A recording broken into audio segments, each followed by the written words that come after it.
Let me show you when's the best time to pick dragon fruits. Hey guys, today I'm going to talk to you about how to get your dragon fruits to fruit, and we're going to be harvesting some to try. And I'll also be showing you how to know when they are ready to be harvested. Look at this.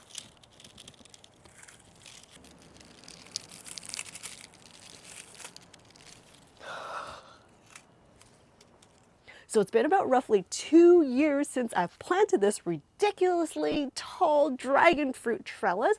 I know when I first put this in, some of you guys were saying this is way too tall. That is true. But you know what? It's not like I have other options here. Look at this pathway. It's about 18 inches wide. This thing is going to hit my face every time I walk through it, because the nature of dragon fruits is that they would start to bud and flower and fruit when they start draping over.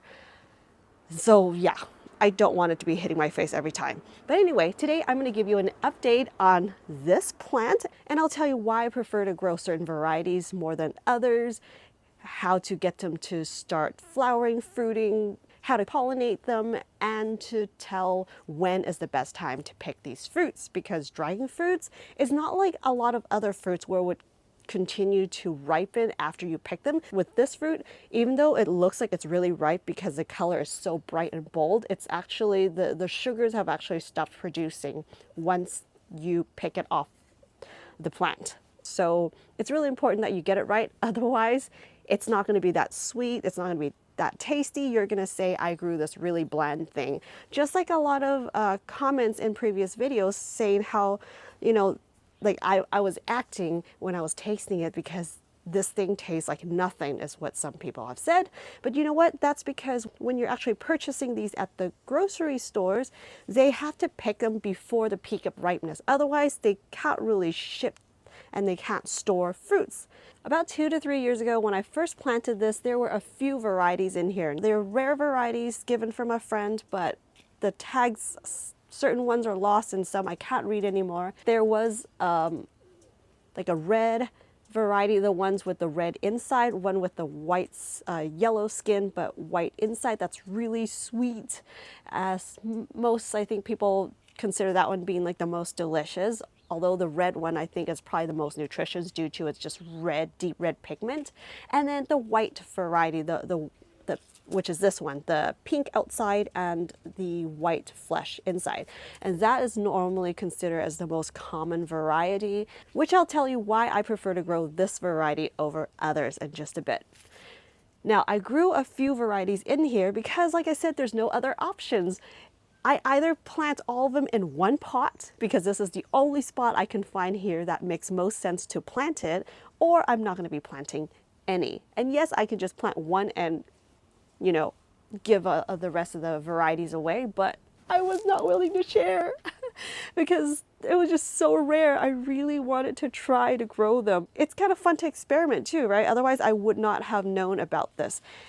I put a few of these varieties in the same container, and that allowed me to see how they perform fighting against each other. And the result was that this variety that's supposed to be more, it seems more like a common variety with the white flesh inside, but my buddy told me that this particular white dragon fruit is sweeter than the common ones. It's also more, produces more fruits. I don't know if it produces more fruits, if that to be true, because I've grown the more common variety in the past, and it seemed to bear a lot of flowers as well, but it didn't fruit that much. So this one, the fruits did hold up and it continued developing, so that would allow me to now harvest a bunch of dragon fruits to enjoy. After growing these, I was able to see how well this variety have held up. It was growing and completely have taken over this trellis, outgrown the rest of the other varieties. So that tells me that this is a very vigorous grower, which I think growing in a small space makes the most sense if you want the most out of your space. That's the reason why I like growing rare things. It's because I have a small space. The space is valuable to me. I want to be able to produce the most amount of food in this tiny little space. That's why I also resort to growing things that allow me to eat the leaves and the fruits. But with dragon fruits, you do only enjoy them once a year. And that's why I think it's best to pick a variety that grows best for your location. And for me, it's this one. Even though when I cut it open later, you're gonna see that looks like a normal white one on the inside, but I assume it's gonna be sweet just like last year. And to me, that's a lot more worth it because I'm growing this, taking up this space throughout the entire year, every single day, but it only flowers and fruits once a year. So let's now talk about the care behind this dragon fruit. All I've been doing is really just using VermisTerra worm castings, their vitality, and worm casting teas. And actually I do that throughout the entire garden. Ideally, I want to do this once every other week, but I don't really do that. So I would say on average, I probably add nutrients to it about once every 3 weeks, 3 to 4 weeks, and sometimes every 2 weeks. So yeah, I was not very consistent with doing that, but still I didn't add any other fertilizers to this. But each year I can see the improvement from the plant. I mean, yes, the plant's also getting older. So usually when, plants are getting more mature, they tend to fruit better. With this dragon fruit, what I have seen in the past is that the first time I started flowering, there were only a few flowers and there were very few. I think there might be like 1 or 2 fruits that formed, but the fruits were so small, even though I went out there and pollinated them. The second year, there were a few more fruits. I think it was like a couple of really big fruits and then a few smaller fruits. It seemed like even when I helped them pollinate in the middle of the night, not every single flower would form the fruit. Until this year, I came out. In fact, I actually only came out here, I think, once in the middle of the night. And that is when the flowers would bloom at its most beautiful, like big, gorgeous, wide open blooms. So that's actually the ideal time you want to come out to help them. Just I use a paintbrush and just take the pollen from different flowers and brush them on. There are some more fancier devices like a vacuum sucker thing that seems to be made just for sucking up pollen. So you can definitely do the high-tech way. This year, I actually skipped a couple of times when it had a lot of blooms all in one night. And I slept through that night about, I think, between 10 to 11 a.m. when it was just halfway closing.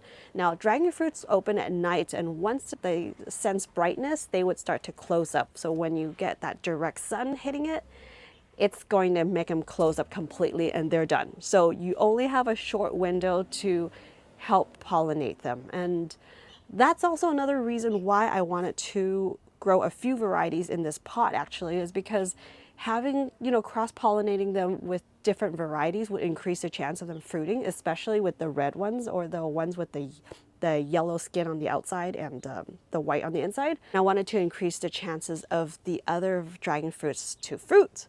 And the ones that gets the most flowers is the most common variety. So sometimes having the common ones or it's more hardy ones, it's nice to throw that in the mix to help increase the chances of your the other varieties forming fruits. So this year, to my surprise, is that even though I got up and pollinated them when the flowers were just, closing halfway already, the fruits still formed. There's a few small fruits, but in general, I average out to get some pretty decent sized fruits this year, so I'm really happy about that. But let's talk about how to get them to flower. Basically, dragon fruits, when they start to hang over is when they flower. So yes, you should build a trellis that's shorter. Once they drape over, you just want to cut off the tips of these leaves, and that would help force it to bud. And after the flowers come, make sure you pollinate them. We rely heavily on the bees early in the morning to do that for us.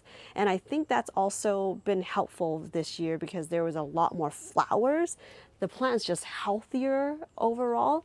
And it may not look the healthiest right now because we had 2 weeks straight of almost 100 degrees Fahrenheit here. And that's also why the dragon fruits does not look super ideal in color. Okay, now let's talk about when these fruits are ready to be picked. There's a few signs that I look for. First of all, you should probably know the variety that you're growing so that you can roughly count about how many days from the day the flower starts to open to the day the fruits are ready to pick. So the maturity of this particular variety for me roughly took about 40 something days. I actually didn't know how many days it took to mature because these are more rare varieties that my buddy, when he gave it to me, like we both had no clue, right? So we just had to find out just by seeing when, like the other signs that I'm going to tell you how to tell the fruits are ready. But roughly this one is about 40 something days, and it is nice and plump. You can see when they get to the full size, it'll be kind of like bulging, round. When you press it gently, now don't press it too hard, but press it gently, it gives. So it's a little soft, but still firm. It bounces back. So yeah, it's kind of like plump, bouncy, round. And the color of it is also really bright and beautiful, especially this one. You know that it has like a pink skin. So you want to look for one ideally with that bright, bold, saturated, hot pink, fuchsia type of a pink on the skin. But this one, that bright pink color is not fully there yet. We had a couple weeks every day, almost 100 degrees. I'm anxious to find out how this is going to taste in just a bit. It's so hot. If I don't pick it now, it's going to start to get more mushy. The plant, it's going to lose moisture. It's going to get a little more wrinkly. Let's now talk about the next thing. You want to see if it kind of jiggles a little bit, especially if you lift a branch and it kind of like dangles down like it wants to fall off. It wants to propagate. That's a really great time to pick it, especially when you do that little twist thing. It's like easy to twist. That's definitely the time to pick it. If you want to store it longer, you don't want it to be open, because I just kind of twisted off. It left an opening. So you want to just like use a knife and cut into it, or if you have some kind of better pruning shears, you can get into it and cut it at an angle, kind of like an L shape. Another sign of it being ready is that there's ants on it, or you just look for the cracks. Usually when the fruit's ready, it would crack open a little bit, and all the sugars is what's getting the ants to come. So that's another sign that the fruit is ready to be picked. So now let's try this fruit. These are the ones I picked the other day. I store them in the fridge. If you guys want your dragon fruits to be sweeter, store in the fridge for half a day or a day. That would really help to increase that sugar. But look at this. Look at that. I couldn't believe that this ambrosia linen grocery bag can fit so many in here. So this bag is made for extending the life of your produce. And obviously with these delicious goodness, I really wanted to preserve them a little longer. But check this out. This is what I was talking about. That crack there, that is when they're ripe. Okay, let's take these out. Let's cut this open, shall we?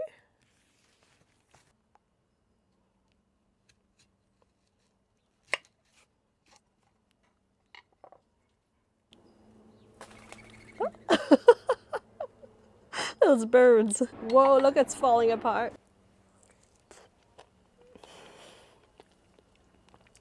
Don't tell me dragon fruits are bland.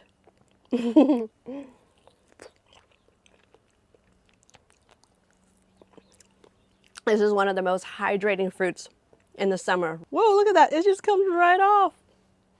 That's the part all the ants got to, actually. This is the best part about growing your own food, is being able to pick them at its full maturity. So they are just at their best.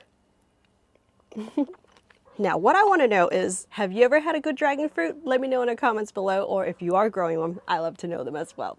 Thank you so much, you guys, for making this far in the video. If you would like to support this channel, go check out WENDILAND.com, my garden shop, and even liking and subscribing to this channel, even commenting and sharing this video would help this channel grow. Thank you so much, you guys. I'll see you in the next video.